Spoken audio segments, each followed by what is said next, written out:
Hello student. तो आज हम डिस्कस करने जा रहे हैं साइंस के कुछ क्वेश्चंस जो कि हमारे बोर्ड पॉइंट ऑफ व्यू से बहुत इंपॉर्टेंट है।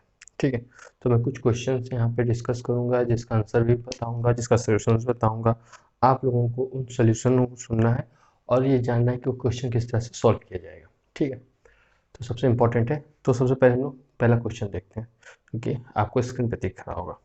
The colour of copper sulphate solution is. ठीक है, कॉपर सल्फेट सोल्यूशन बोला है उसने। ठीक है, कॉपर होता है तो ब्राउन कलर का होता है। ये कॉपर सल्फेट सोल्यूशन किस कलर का होता है? ऑप्शन आपको ए दिया है ग्रीन, बी दिया है कलरलेस, सी दिया है ब्लू और डी दिया है पहले ग्रीन। तो आपको पता है कॉपर सल्फेट आप किस कलर का होता है? ब्लू कलर का। तो right answer is option number C. ठीक है, कॉपर सल्फेट कलर क्या होता है? ब्लू होता है। ठीक है, नेक्स्ट क्वेश्चन जो आपको दिख रहा होगा। A change is said to be a physical change when no energy change occurs, all statements are correct, the changes can be easily reversed and no new substance are formed. ठीक है, physical change हम कब कह सकते हैं?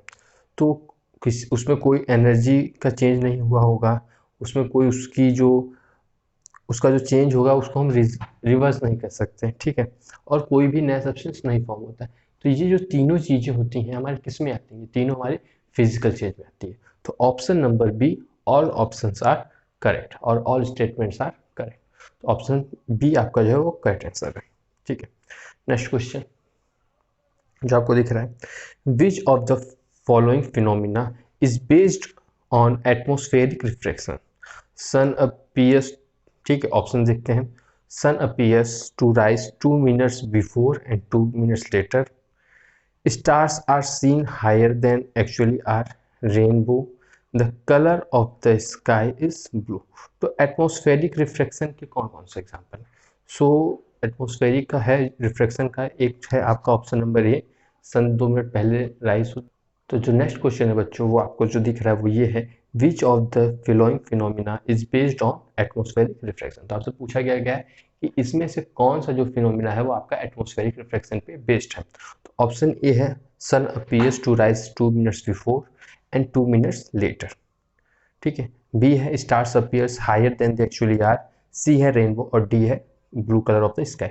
इसमें से दो कौन से ऐसे फिनोमिना है जो आपके एटमॉस्फेरिक रिफ्लेक्शन पे है? ठीक है, तो पहला सन 2 minute राइज और डिले 2 minute, वो आपका एटमॉस्फेरिक रिफ्लेक्शन में है। और सेकंड जो है वो स्टार जो है वो अपने एक्चुअल पोजीशन से हायर दिखते हैं। ये दो फिनोमिना आपके किस पे बेस्ड है? एटमॉस्फेरिक रिफ्लेक्शन बेस्ड है। जो रेनबो है वो डिस्पर्सन पे बेस्ड है और जो आपका ये blue colour of the sky है स्कैटरिंग पे बेस्ड है। तो जो दो फिनोमिना एटमॉस्फेरिक रिफ्लेक्शन पे है वो ऑप्शन नंबर ए और option number B. So the correct option is B. Okay, next question जो आपको दिख रहा होगा, the lateral displacement of an incident ray passing out a rectangular glass slab. ठीक है, इंडिपेंडेंट ऑफ। ठीक है, जो लेटरल डिस्प्लेसमेंट होता है, ठीक है, ये मेरा ग्लास स्लैब है, ये मेरा इंसिडेंट रे है, ये रिफ्लेक्शन हो रहा है और फिर ऐसे जा रहा है। तो ये जो लेटरल डिस्प्लेसमेंट हो रहा है एक्चुअल पाथ से, जो अपने ये थोड़ा सा डाइवर्ट हो रहा है, वो किस किस चीज़ पे की वजह से होता है? वो इंडिपेंडेंट होता है thickness of the glass slab, none of this is directly proportional to the thickness of the glass slab, is inversely proportional to the thickness of the glass slab. Option number C, thickness of glass slab पे ये depend करता है कि वो कितना laterally आपका divert होगा, कितना लेटरल डिस्प्लेसमेंट होगा, वो thickness of the glass slab पे डिपेंड करता है। ठीक है, option number C is the correct answer. अब नेक्स्ट क्वेश्चन देखते हैं बच्चों। 4 students reported the following observation table for the experiment to trace the path of a ray of light passing through a glass slab of different angle of incident. The observation likely to be correct are those of student. किन student? 4 स्टूडेंटों ने measurement लिया है एक glass slab से, उन्होंने incident ray, reflected और emergent रे का एंगल को मेजर करके एक टेबल बनाया है। तो आपको इसको देखना, ऑब्जर्व करना है किसका टेबल आपका सही होता है।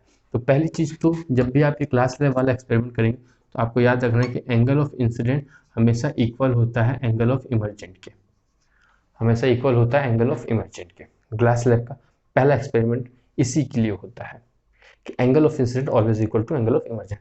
तो आपको इन चारों जो आपको ये दिया गया है उसमें पहले आप उसमें देखें कि एंगल ऑफ इंसिडेंट और एंगल ऑफ इमर्जेंट किसमें किसमें इक्वल आ रहा है। तो ऑप्शन 1 और ऑप्शन 2 का जो एंगल ऑफ इमर्जेंट है और इंसिडेंट है वो दोनों क्या है, सेम है। एक दो का अंतर हो सकता है, लेकिन 10 का अंतर, 5 का अंतर वो आपको रॉन्ग हो जाएगा। 1 2 का डिफरेंस समझ में आता है, लेकिन 10 और 5 कभी नहीं होगा, ठीक है। तो ऑप्शन 1 एंड 2 आपका सही है, लेकिन देखिए आर, जब भी लाइट रे रेयर से डेंसर जा रही है तो किधर जाएगी, वो जाएगी आपकी नॉर्मल की तरफ। तो एंगल आर हमेशा क्या होगा, कम होगा इंसिडेंट से। एंगल ऑफ इंसिडेंट से एंगल ऑफ रिफ्रैक्शन हमेशा क्या होगा, कम होगा, क्योंकि जब भी लाइट रेयर से डेंसर जा रही हो तो नॉर्मल की तरफ बेंड करेगी। जब भी नॉर्मल की तरफ बेंड करेगी तो उसका एंगल क्या होगा, एंगल ऑफ रिफ्रैक्शन का कम होगा एंगल ऑफ इंसिडेंट से। तो option number, so the option number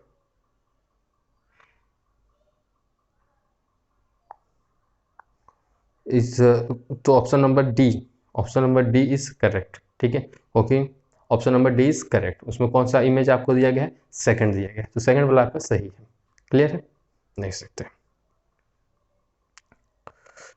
which of the following metal with the correct response, ठीक है।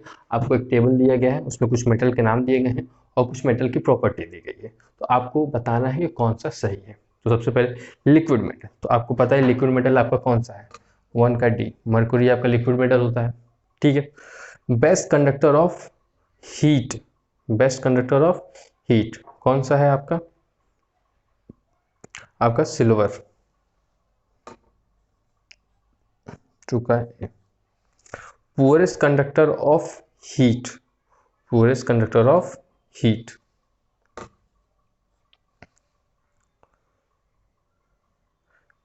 आपका सी है, और आपका फोर्थ है which can cut be to with knife, B.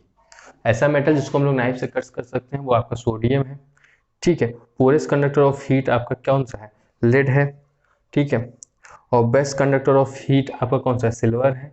और लिक्विड मेटल आपका कौन सा है, मरकुरी है। तो ये वाला ऑप्शन किसमें सही है, 1D 2A 3C 4B, option number C, option number C आपका करेक्ट ऑप्शन है, ठीक। तो आपको ऑप्शन नंबर सी पे क्लिक करना है, ठीक है। नेक्स्ट क्वेश्चन है, which of the following phenomena is not the result of total internal reflection, इसमें से कौन सा फिनोमिना टोटल इंटरनल रिफ्लेक्शन की वजह से नहीं होता है।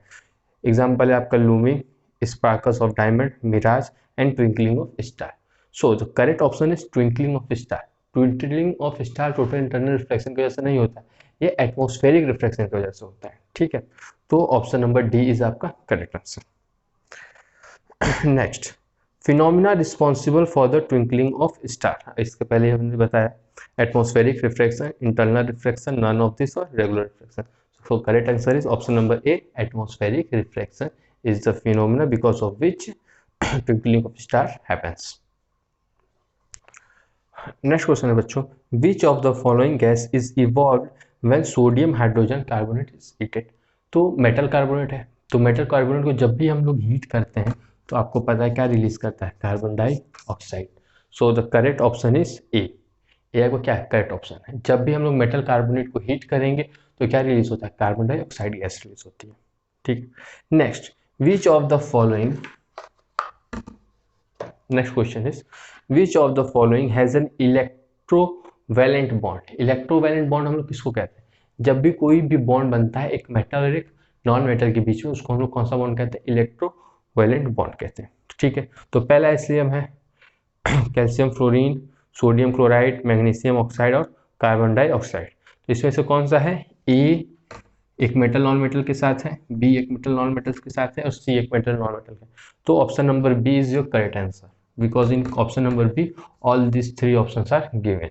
सो option number B is correct answer, ठीक है। इलेक्ट्रोवैलेंट बॉन्ड कौन सा है, जिसमें इलेक्ट्रॉन्स का पूरा तरह से क्या होता है, या तो वो उसको से या तो उसको देता है या तो उसको लेता है, ठीक है। तो उसको कौन सा बॉन्ड बनाता है, electrovalent bond. Next question is toothpaste are generally, toothpaste generally क्या होते हैं, टूथपेस्ट जनरली आपके बेसिक इन नेचर होते हैं। So option number C is your correct answer, okay. Toothpaste are generally basic in nature, इसीलिए हमारे टीथ में जो एसिडिक सब्सटेंस रहते हैं उसको क्या कहते हैं, न्यूट्रलाइज करता है। नेक्स्ट क्वेश्चन है, a student Next question is, a student is to find the focal length of a concave mirror convex lens by using a distance object. He will observe that the screen is on the same side of the object. ठीक, in both the cases, मतलब एक student है जिसको कि concave mirror का और convex lens का दोनों का क्या निकालना है, फोकल लेंथ निकालना है, तो उसको स्क्रीन किधर रखनी होगी, क्लियर है। तो इन दोनों ही केस में, in both the cases at the same side, ठीक है, चाहे वो कौन सा मिरर दिया है, कॉन्केव मिरर, कॉन्केव मिरर, और कौन सा है, convex lens, convex lens. Okay, so second option क्या है, in case 2 but not in case 1, ठीक है, मतलब यहाँ पे आपका एक ऑब्जेक्ट रखा हुआ है दोनों में, ठीक। सो केस 2 में ये आपका क्या है, ये आपका केस 1 है, ये आपका केस क्या है, 2 है। In case 2 but not in case 1, case 2 में उसको इधर रखना होगा, लेकिन केस 1 में इसको पीछे रखना होगा, ठीक है।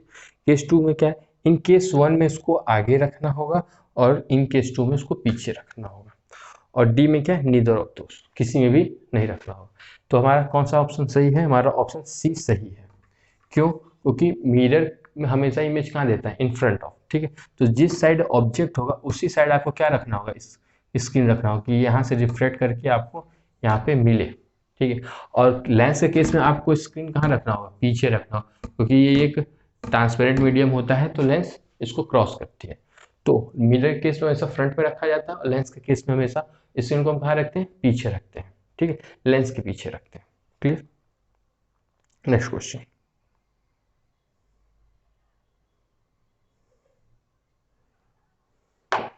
सो आज के लिए इतना ही। जो नेक्स्ट कुछ क्वेश्चन है जो मैं सर्च करूंगा और देखूंगा क्या इंपॉर्टेंट क्वेश्चन है, उसको फिर हम लोग अब कल डिस्कस करेंगे। तो इस तरह से हम लोग कई सारे क्वेश्चंस को डिस्कस करेंगे इन साइंस सब्जेक्ट, जैसे कि हमारे ज़्यादा से ज़्यादा क्वेश्चन क्लियर हो सके। किसी भी क्वेश्चन पे कोई भी डाउट हो तो आप पूछ सकते हैं, आपको कोई पर्सनल क्वेश्चन हो वो भी तो आप पूछ सकते हैं, clear. So this is all for today, see you next class, thank you.